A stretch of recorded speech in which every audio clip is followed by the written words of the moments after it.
It's becoming a disturbing trend across schools in America. Anti-Semitic remarks and bullying against students. The second graders were instructed to write, "Stop bombing babies," on Post-it notes. More than 1,800 anti-Semitic incidents on college campuses have been reported since the October 7th Hamas terrorist attack. Tonight, a national group dedicated to Jewish rights has filed a federal complaint against Fulton County schools. And among the groups calling them out on this is the Washington-based Brandeis Center.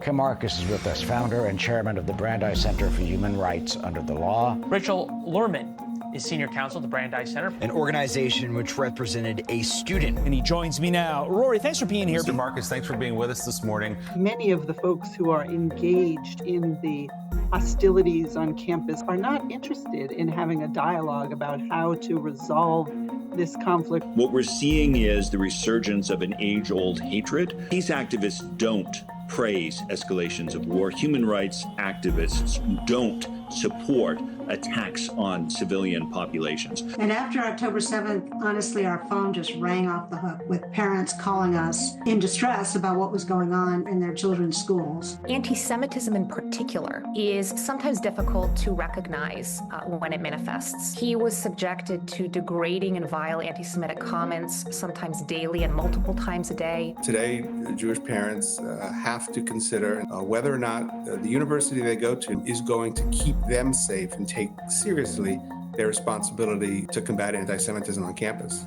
This is a bit of a wake-up call, not just for the Jewish community, but for all Americans, that what we're seeing is a fundamental change in our higher education culture.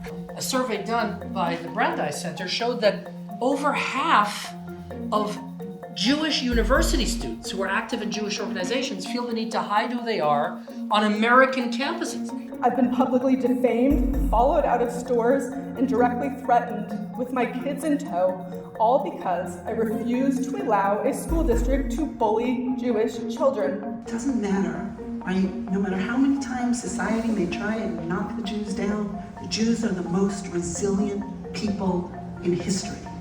We always get up, we brush ourselves off, and we keep going forward.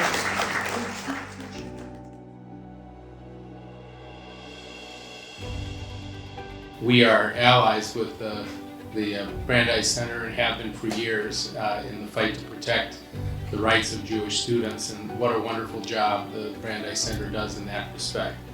This House of Representatives did good work when it passed the Anti-Semitism Awareness Act. But there are other problems that are still unaddressed. It might not be that I define my Jewish identity according to religious practice, but I define myself as part of a people. My history, my heritage is rooted in this land, and I have every right to fully engage on campus with this full identity. And that it really isn't just a matter of responding to incidents, whether with good statements or with good procedures. It's a matter of dealing with the underlying problem in which we continue to generate these incidents. We have the power right now to turn things around if we fight. That's why I built the Louis D. Brandeis Center for Human Rights Under Law. And that's why I think it's so important, both for Jewish Americans and for other groups, to fight against bigotry, prejudice, discrimination, wherever and whenever we find it. It's incumbent upon us to push back forcefully against any narrative that dehumanizes Jews and seeks to erase and deny our Jewish identity, history, and heritage, and eradicate our homeland. Fighting these battles is moral, just, and ethical. Statements only go so far. What we need is bold actions. What we need are new policies, but we also need a certain inward thinking. We need educators to act like educators and to ask the question, what are the roots of this violence that is spreading? We at the Brandeis Center feel very, very strongly that no Jewish student and no Jewish faculty member, and the truth is no one of any race, color, or creed, should ever feel unsafe going to school. And so we are here to make sure that the federal government lives up to its ideals. If you have the confidence and the pride to stand up for your Jewish identity, I and the Brandeis Center will have your back.